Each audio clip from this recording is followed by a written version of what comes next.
وما انسانیہ الا الشیطان. اب عام قاعدہ جو نحو کے طالب علم جانتے ہیں یہ ہے وما انسانیہ، لیکن جو احمد یار صاحب ہیں، مفتی احمد یار صاحب جو بریلویوں کے بڑے عالم، وہ کہہ رہے ہیں کہ یہ بھی عام قاعدے کے خلاف ہے، ما انسانیہ ہے.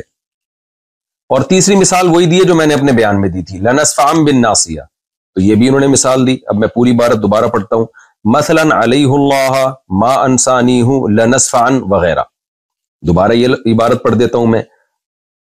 یہ لکھتے ہیں بریلویوں کے عالم، بعض کلمات نحوی قاعدے کے خلاف معلوم ہوتے ہیں لیکن وہ پڑھے ویسے ہی جاتے ہیں جیسے کہ ثابت ہو چکے، مثلا علیہ اللہ ما انسانیہ لنصفعا وغیرہ.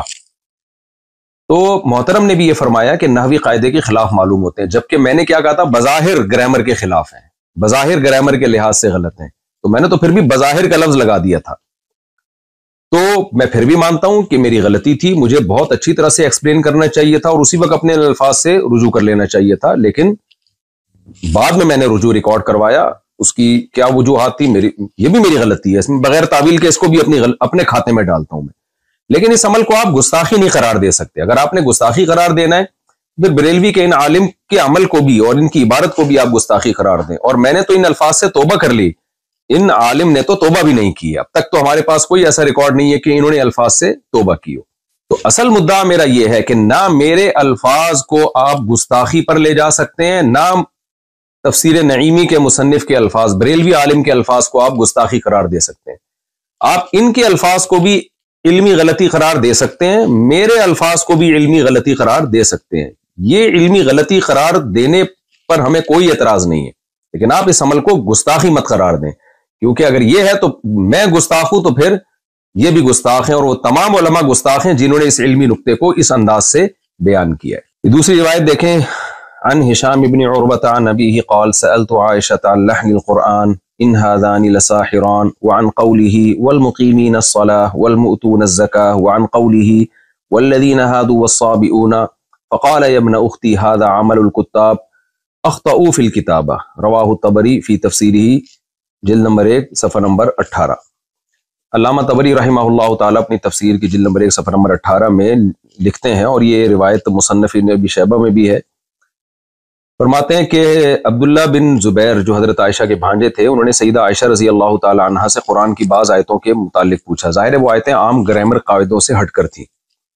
تو حضرت عائشہ رضی اللہ تعالی عنہا سے ان کی جب تفسیر پوچھی تو حضرت عائشہ نے فرمایا کہ یا ابن اختی، اے میرے بھانجے، ھذا عمل الکتاب اخطأوا فی الکتابہ، یہ کاتبوں کا عمل ہے جنہوں نے کتابت میں خطا کی ہے. تو یہاں بھی سیدہ عائشہ کا مطلب، خطا کا مطلب یہ نہیں ہے کہ سچی مچی میں غلطی کی ہے، وہ خطا یہ بیان کرنے کے لیے بتا رہی ہیں کہ یہ جو عام قاعدے جو گرامر کے اصول کیے گئے ہیں، یہ عام قاعدوں سے ہٹ کر انہوں نے اس کو لکھا ہے. جمہور حضرات نے یہی مفہوم بیان کیا ہے اس کا. تو یہاں بھی میں یہ کہوں گا کہ کیا آپ سیدہ عائشہ کو بھی معاف نہیں کرو گے؟ آپ یہ کہو گے انہوں نے معاذ اللہ دعویٰ کیا کہ قرآن میں تحریف ہوئی ہے، قرآن کو غلط لکھا گیا ہے اور قرآن کی کتابت کے طریقے غلط تھے.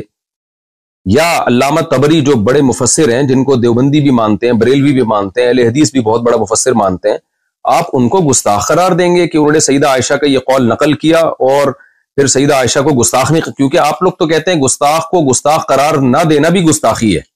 تو کیا معاذ اللہ آپ ان سب کو گستاخ قرار دیں گے؟ ظاہر ہے آپ یہ کہیں گے کہ ایک چیز ہے جس کو یہ اپنے الفاظ میں بیان کر رہے ہیں. اور پھر میں بار بار بتاؤں، یہ سب کا امت کا اتفاق ہے. میں مفسرین کے حوالے بھی دے سکتا ہوں اور میرے پرانے بیانات بھی مل جائیں گے اس پر، کہ گرامر قرآن کی محتاج ہے، قرآن گرامر کا محتاج نہیں ہے. اس زمانے میں عربی کے قواعد و ضوابط منضبط نہیں کیے گئے تھے، گرامر کو بعد میں وضع کیا گیا ہے. تو جو اکثر قاعدے اور کلیے جو انہوں نے وضع کیے ہیں تو قرآن کی بعض آیتیں ان اکثر قاعدوں پر منطبق نہیں ہوتی تھی، لیکن ان کی بھی بہت سے حضرات نے تعویل کی ہے. جیسے لنصفعا بالناصیہ میں عین کے بعد جو نون آ رہا ہے، تو نون میں بہت سے حضرات نے کہا ہے کہ یہ گرامر کے قاعدوں کے مطابق ہے، یہ گرامر کے قاعدے کے خلاف بھی نہیں ہے. مطابق اس لیے کہ یہ جو نون تاکید ہے نا، اس کو الف کے ساتھ بھی لکھا جاتا ہے، اس کی کچھ مثالیں بھی دی ہیں. تو یہ دونوں اقوال علماء میں پہلے سے چل رہے ہیں. کسی نے کہا کہ بعد میں جو قواعد و ضوابط وضع کیے گئے، بہت ساری چیزیں اس قاعدے پہ منطبق نہیں بیٹھتی، تو کوئی بات نہیں، اس سے قرآن کا غلط ہونا ثابت نہیں ہوتا. وجہ اس کی گرامر تو بعد میں آئی ہے.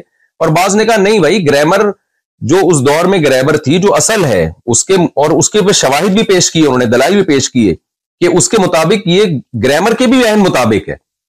تو یہ شروع سے اختلاف چلا آ رہا ہے اور یہ سب کی تعبیرات ہیں. ابھی تو میرا مدعا صرف یہ ثابت کرنا ہے کہ اگر مجھ سے الفاظ میں غلطی ہوئی ہے اور آپ اس کو گستاخی قرار دے رہے ہیں جبکہ میں ان الفاظ سے غلطی سے بار بار رجوع بھی کر چکا ہوں، تو کیا آپ ان بڑے بڑے حضرات کو بھی معاذ اللہ نقل کفر گستاخ قرار دیں گے؟ تو ہمیں اس طرز عمل پہ غور کر لینا چاہیے. اب ہم آتے ہیں دوسرے مسئلے کی طرف، لفظ امی کی طرف. اس پر بھی مجھ پہ